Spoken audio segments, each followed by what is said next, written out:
Entonces, si la doctora embargó primero, va a cobrar primero. Si la doctora embargó segundo, va a cobrar segundo. Si yo no embargué y luego embargo tercero, voy a cobrar tercero. Entonces, explíquenme ustedes cuándo podríamos, en el marco de una ejecución individual, que son las únicas que trata el Código Civil y Comercial, cuándo podríamos cobrar la prorrata. ¿Cómo dejaríamos de lado el 735? Porque antes ustedes podrían decir, bueno, no, pará, esa disposición de la prioridad del embargante está en el Código Civil y Comercial. No, ahora no está más solamente en el Código Civil en el Código de Procedimiento Civil y Comercial, está en el Código Civil y Comercial, es ley de fondo. Entonces, si aplicamos el prorrata, dejamos sin efecto el 735. Si aplicamos el 735, dejamos sin efecto la prorrata. ¿Cuál se aplica? ¿Cuándo podría una quirógrafo cobrar prorrata? La verdad es que no entiendo. No lo sé, no tengo respuesta perfecta. Y el último tema, la última pregunta nada más que yo quiero tocar con ustedes antes del recreo, es una sola pregunta en relación al derecho de retención. Una sola. En el Código de Versalles se legislaba de la siguiente manera. Había supuestos de derecho de retención, supuestos simples, y después una regulación al final. ¿Sí? Había discusión acerca de si la regulación del final era la discusión de los supuestos especiales o si era una regulación apta para cualquier supuesto. Ahora se evitó todo tipo de problema y tenemos una regulación al final del derecho de retención. ¿Se acuerdan del derecho de retención? ¿Quién no ha escuchado el ejemplo típico de llevo el auto al chapista, no le pago y me retiene el auto? ¿Se acuerdan de eso? ¿Sí? Bueno, sigue todo igual. ¿Sí? La pregunta que yo les quiero hacer, y con eso irme, es la siguiente porque es una pregunta que tiene reminiscencia de tipo práctico. A ver, el retenedor, o retenentista, como llaman otros autores, en relación a la cosa que retiene, ¿qué es? ¿Tenedor o es poseedor? Acuérdense la diferencia. Tenedor, corpus, poseedor, corpus, almodones. ¿De acuerdo? Ustedes me dirán cuál es la cuestión práctica. No, muy sencillo, porque si ustedes de acuerdo a lo que ustedes me digan, tienen las acciones para defender la cosa retenida.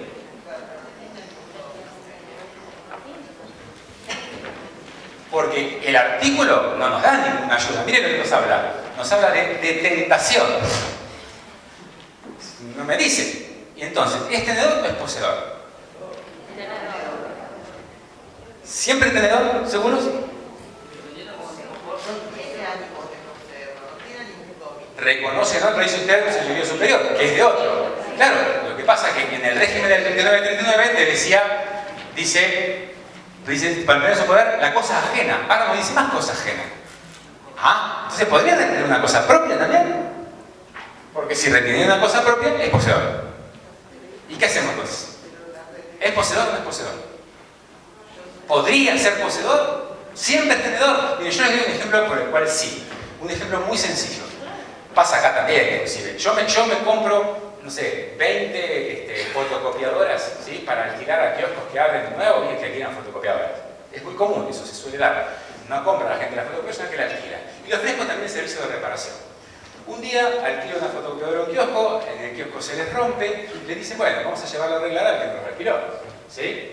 ¿Me siguen? ¿De acuerdo? Bien. Cuando se lo lleva a arreglar al que los alquiló, no le pagan el arreglo. ¿Qué hace el dueño de la fotocopiadora? La retiene. ¿Y esa fotocopiadora de quién es? De él. Cuando él la alquiló, ¿qué transmitió solamente? La tenencia. Cuando la retuvo, ¿qué sigue siendo? El poseedor. Y esto tiene aplicaciones de tipo práctica, incluso tiene su correlato legal. En el artículo 2590, que dice lo siguiente. Miren, atribuciones del retenedor. Puede ejercer todas las acciones que dispongan, dice, las que protegen su posesión o tenencia con la cosa. Las que protegen su posesión o tenencia con la cosa. Entonces, si ustedes me dicen que una persona puede ser poseedor o tenedor, yo les pregunto, ¿cuáles son esas acciones que protegen la posesión o tenencia con la cosa? A ver, ¿tiene interdictos? Sí, sin duda. ¿Tiene acciones posesorias?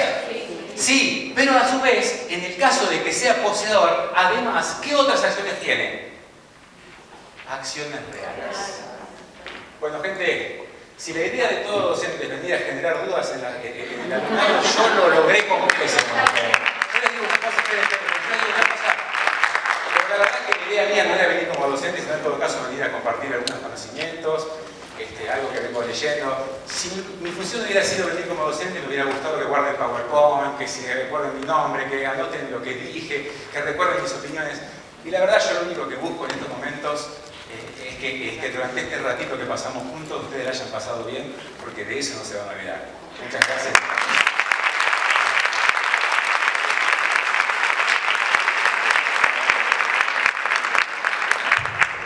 Buenas tardes a todos. Es un gusto estar acá. Neuquén es mi casa, así que me da una gran satisfacción poder venir acá, charlar con ustedes, contarles qué tiene incorporado el Código Civil y Comercial con respecto al derecho internacional privado. Antes de eso, a mí me parece que sería ilustrativo para relacionarlo con la materia, tener en cuenta el diseño, el cambio de diseño del Código Civil y Comercial con respecto al Código Civil de Vélez Arfiel.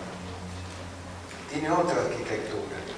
Se suele decir que no es posible tratar de entender al Código Civil y Comercial con los criterios de Vélez Arfiel, porque este código no sigue esos criterios. Es decir, el código de Vélez Arfiel, y a pesar con la reforma a la ley 17711, es un código de la modernidad, es un código que tuvo en cuenta un tipo de persona humana y jurídica muy distinta de la persona humana y jurídica que tiene la posmodernidad, o si quieren ustedes la globalización, concepto no ceñido únicamente al aspecto económico, sino a la persona, a la sociedad, a la política. Por ejemplo, el Código de Vélez Arfiel,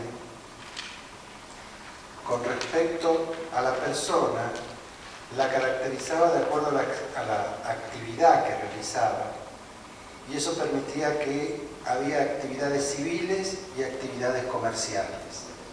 Y a partir de eso construía el vínculo que generaba la actuación o la actividad de la persona civil o la persona comercial.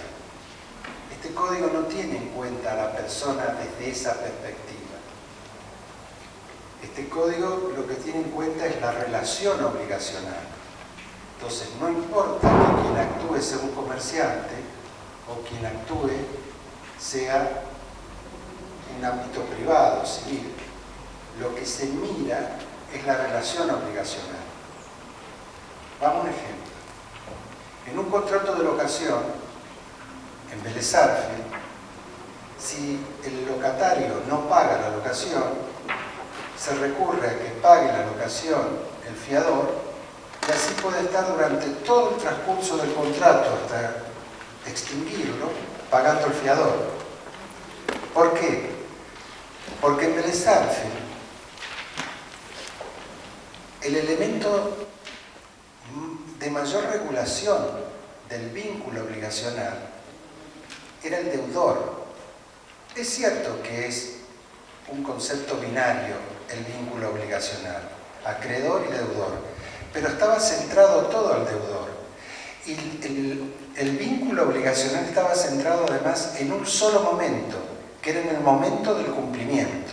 Entonces, si no se cumplía, lo forzaba a cumplir. Si no lo podía forzar a cumplir, que me lo cumpliera otro. Si no me lo cumplía otro, que venga daños y perjuicios. Y así generaba todo el centro de gravedad en el cumplimiento y en la figura del deudor. Este código no hace eso. Este código, esa es una visión simple, una visión estática del vínculo obligacional. ¿Cómo será que Vélez decía, me abstengo de definir las obligaciones, pero son prestaciones, de dar, hacer o no hacer? Este código no dice eso. Este código dice, las obligaciones es una relación jurídica con una finalidad, para un resultado. No está diciendo que las obligaciones son de dar, de hacer o no hacer. Este código dice que si no cumple, primero que nada, es una relación binaria compleja. En ese caso que yo di del inquilino, es un ejercicio abusivo que está haciendo el locador. El locador lo que tiene que hacer es iniciar juicio de desalojo. No aprovecharse de una actitud de ese vínculo obligacional con una actitud en la cual tolera que no le pague el alquiler quien era el obligado principal. Es una conducta abusiva para este código. Ya hay fallos, no es que este código lo trae, este código lo que hace está receptando, y enseguida yo me voy a referir cuáles son las líneas generales que tiene, el diseño, la arquitectura que tiene este código, que no es la arquitectura del hombre individual, del hombre que supuestamente era libre y igual al otro, de la modernidad. No le cree que el hombre tenga esa característica de la modernidad. Entonces, si hoy hay un acreedor, hay una persona que a mí me vende 1000 latas de pintura y hay un deudor que me las tiene que pagar, hoy tanto el acreedor como el deudor tienen obligaciones, porque es una relación más dinámica. No se paraliza. ¿Qué tiene que hacer el acreedor? Decirle, mire señor, esta pintura se va a degradar si usted la tiene a tal temperatura, tiene tal fecha de vencimiento, la tiene que usar de tal manera, tiene que darle respuestas. En el Código de Vélez no estaba la buena fe, la incorporó la ley 17711. No estaba el abuso del derecho, lo incorporó la ley 17711. ¿Y dónde lo incorporó? En la parte de las cosas, en los contratos. Los contratos deben celebrarse, interpretarse, ejecutarse de buena fe y de acuerdo a lo que las partes pudieron obrar, no pudieron entender, obrando con cuidado y previsión. Ahí estaba la buena fe. Este código puso un título preliminar, que es un título preliminar gordo. No es un título preliminar achicado como era el de Vélez Sarsfield, que me decía que es la ley, que había que esperar 8 días para que tuviera vigencia, cómo contaba los intervalos de tiempo y se acabó. Eso era un título achicado, un título de la modernidad, un código que solamente miraba al hombre desde lo patrimonial, un código que tenía en cuenta las cosas.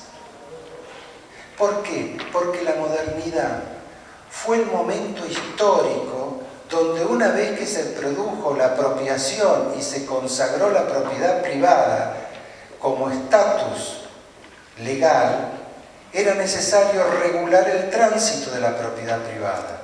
Y las dos maneras que se regulaba el tráfico de la propiedad privada era por el contrato y era por las sucesiones.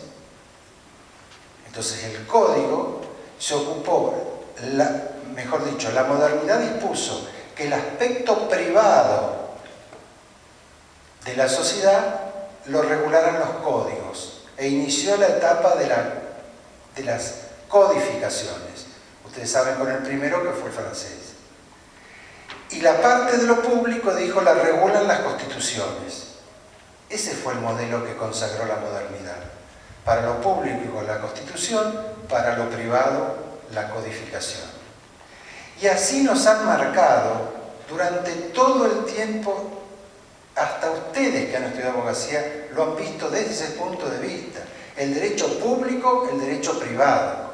Esto tiene tal área que le pertenece a uno y tal área que le pertenece a otro. Este código no responde a eso. Por eso es que ustedes ven que tiene derechos individuales y bienes comunes, derechos de incidencia colectiva. Por eso es que ustedes ven que tiene un título preliminar que nos habla del derecho como sistema, y la principal fuente del derecho como sistema es la ley. El artículo 1 dice que los casos que este código regula se deben resolver por las leyes aplicables. Significa que hoy yo no puedo resolver el caso con una ley, con una ingeniería. Voy a tener que hacer un test de ponderación con la norma constitucional o convencional que a mí me habilite esa decisión de ingeniería que adopta el artículo preciso. Es más complejo el hombre actual. Y esto contempla el código. Vean ustedes que en el título preliminar, inmediatamente cuando refiere de las fuentes, aborda la ley, pero después aborda algo que nosotros no lo habíamos visto, que es el ejercicio de los derechos.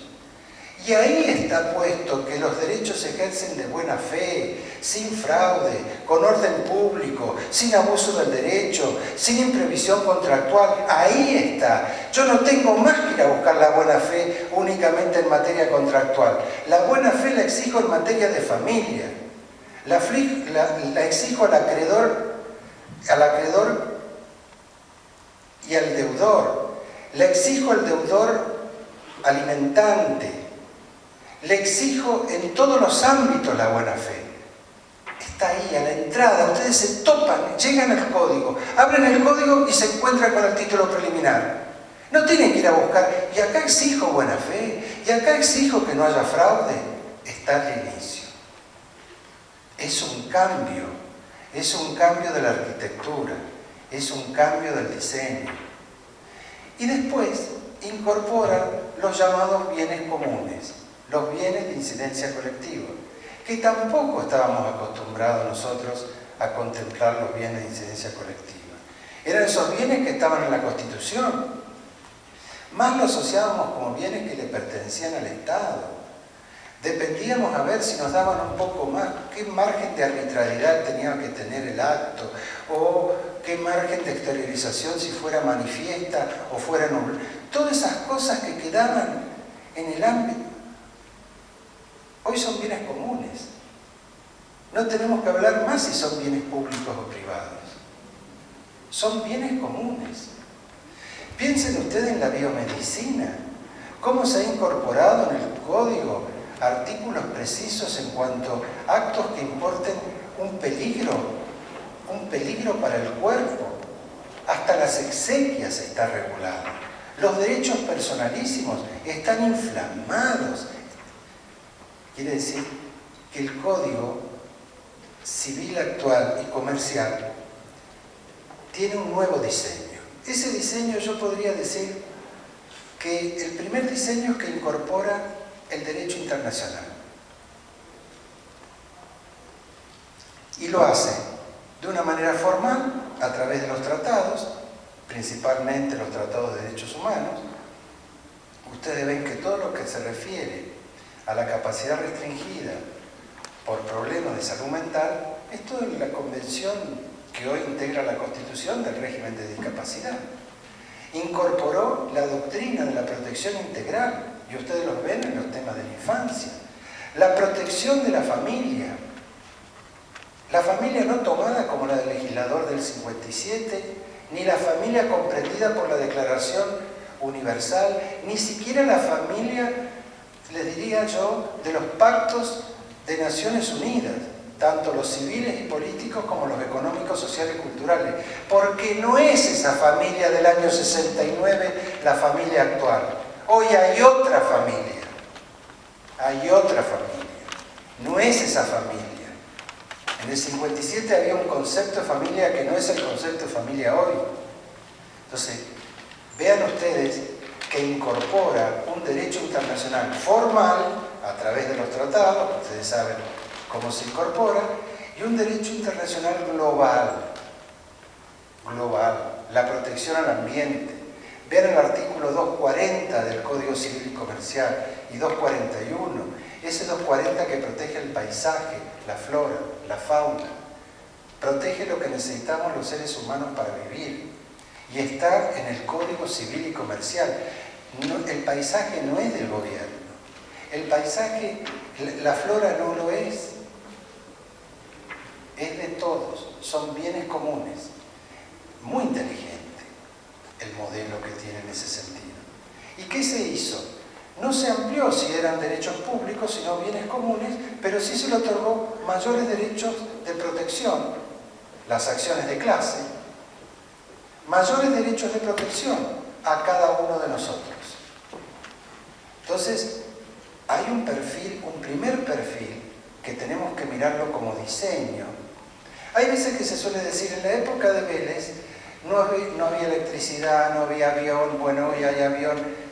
Eso desde el punto de vista de la técnica, pero desde el punto de vista, digamos, de lo social, del nivel de tipo de sociedad, indudablemente esto aborda la posmodernidad, aborda la globalización, donde no podemos situar de una manera tan tajante esa división de lo público y lo privado.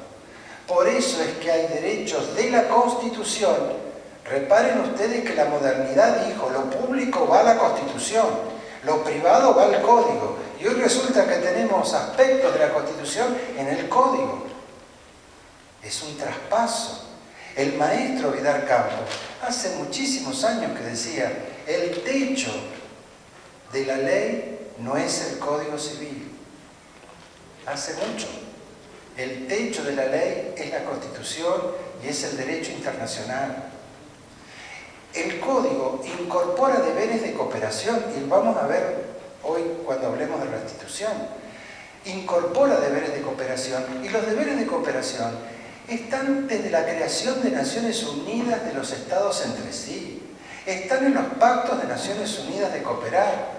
Por lo tanto, hay un artículo 2006-12 del Código Civil y Comercial que permite a los jueces que en lugar de usar el exhorto, utilicen un teléfono, se comuniquen con el juez extranjero y que aseguren la fidelidad de lo que está haciendo con el juez extranjero a los efectos de cumplimentar una tarea de cooperación internacional.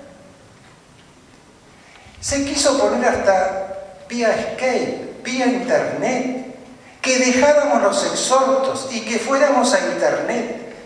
No se permitió porque era un avance demasiado, pero yo no tengo dudas que en 6 años, en 7 años, vamos a tener que todo lo que se refiere acá de comunicación entre jueces, lo vamos a utilizar por medios electrónicos.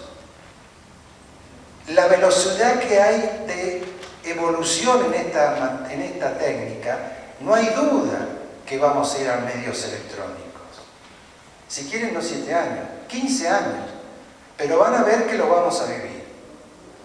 Quiere decir que este código aborda en una primera línea, yo diría que un derecho internacional, el formal y el derecho internacional global.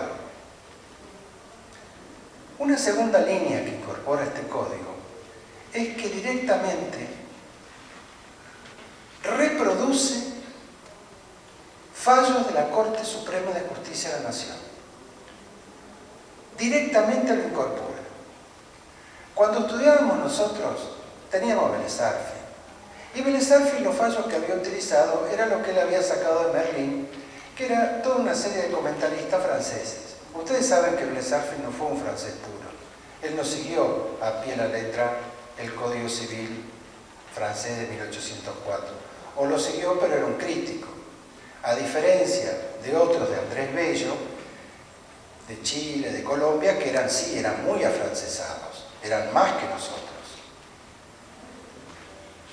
Esos países siguen con ese código de la modernidad, lo mantienen, con reformas, pero lo mantienen. Nosotros hemos hecho una ruptura total. Piensen ustedes que este modelo de código lo tiene Italia, lo tiene Brasil, lo tiene China, lo tiene Tailandia, creo que hay 2 países más y Argentina. Es decir, en 193 países, estamos diciendo que hay 9 países del mundo que se han atrevido a unificar la materia civil y comercial e incorporar en el derecho privado derechos que pueden ser entendidos desde la Constitución, mirada desde la Edad Moderna, porque la Edad Moderna nos codificó el derecho privado y la Edad Moderna nos constitucionalizó el derecho público. Así se dividió. Este código fue un paso más. Entonces, una segunda línea es que incorpora fallos. Vélez Arfield no tenía fallos. Vélez Arfield tuvo que romper Es más, el artículo 20 del Código Civil de Vélez Arfield. Vean ustedes que dice, en derecho civil todo lo que no está en este código no es ley. Y obvio que lo tenía que decir. Pero todo era el código, todo estaba en el código, todo estaba en el código. Este código no tiene ese nivel. Hoy habla de los microsistemas jurídicos, de la teoría de las fuentes, del diálogo de las fuentes, cómo nos comunicamos con otras fuentes jurídicas. Vélez Arfield no podía hacer eso porque derogó la legislación española. Entonces no podía permitir que fuera del Código Civil de él se fuera a otra legislación. Y no tenía fallos de la Corte para incorporarlos como norma. Y acá se incorporó. Piensen ustedes en materia de responsabilidad, de daños. Fallo Gunter, Santa Coloma, dice la reparación es plena. En materia de contrato, fragmentó el contrato. Hay contratos paritarios, contratos por adhesión y contratos de consumo. Y en los contratos para paritarios o discrecionales, o mejor dicho, los contratos negociados, dijo, esto no pueden invadir los jueces lo pactado por las partes en este tipo de contratos. Eso falló la Corte, que el contrato es una propiedad privada. Y así podría seguir nombrando una gran cantidad de fallos de la Corte que hoy son normas. Entonces la segunda línea es esos leading case de la Corte Suprema de Justicia de la Nación que hoy están incorporados como artículos. Y la tercera línea, yo le diría que es la recepción de un derecho judicial y doctrinal que se ha incorporado en la ley. Yo sé que recién tuvieron reales, ¿verdad? ¿Está el profesor de reales? Bueno, en reales obviamente es una materia que tiene disputas. Yo pensé que iba a estar, por eso, ya que hablé, doy el ejemplo. Pero uno de ellos, y hay varios, que se han adoptado distintas posturas. Recuerden ustedes la prescripción adquisitiva, que si se computaba, si era primero declarativa o constitutiva. En función de eso, si voy a aplicar la ley al momento de la vigencia de la posesión o la ley al momento que se cumplen los 20 años. Si tiene efecto retroactivo o no. Bueno, el Código adoptó que no tiene efecto retroactivo en 1905. Es la teoría de Hayton, sabemos, de Kipper. Bueno, pero adoptó eso y era la minoritaria en doctrina, no en jurisprudencia, en doctrina. Pero se aplicó esa, no se siguió la de Alterini. En la reserva del rango de la hipoteca se adoptó la de Mosén Espanés, no la de Aral. Entonces hay una gran cantidad de diferencias y que el Código optó por una solución. Es más fácil. No digo que esté bien ni que yo adhiero a una u otra postura. Lo que estoy diciendo es que la tercera línea es que se adoptó una posición. Se adoptó una posición. En el error, en las obligaciones, se adoptó la posición del error de Mosén Iturraspe.